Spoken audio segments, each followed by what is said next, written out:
ka, puso ko'y kumakaba. Ngiti mo'y parang araw na nagbibigay ng saya. Kahit simpleng usapan, parang may himala. Ikaw lang ang dahilan kung bakit masaya. Matagal ko nang gustong sabihin, damdaming hindi ko kayang pigilin. Type kita, pilit ka ba? Tinan mo, napadalaw kayo. Hindi ko nga maintindihan eh. Alam mo kasi ang alam ko ay natutulog lang ako. Itong mga paang to para bang pinilit akong ilakad pupunta sa'yo.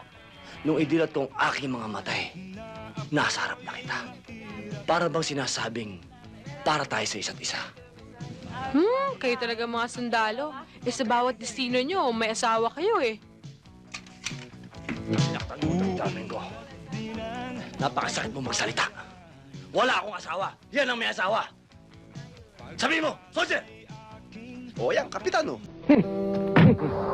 Parang narinig kong tinawag mo akong hambog at mayabang. Eh talaga naman kung di ka ba naman hambog at mayabang, sasagasaan mo ba itong nakabilad na palay? Eh paano hindi mo sasagasaan niya nasa gitna ng kalye? Eh public highway ito, dapat di mo nilalagay dyan yan. Sa ginagawa mo yan, pwede ka makulong. Abay kung ilang taon na namin ginagawa dito yan Eh ikaw pa lang naman ang bukod tanging bastos na sumagasan ng mga palay na nakabilad dito. Tingnan mo nga yung dinaanan ng gulong mo, nakandadurog na. Teka muna. Nosi ka ba?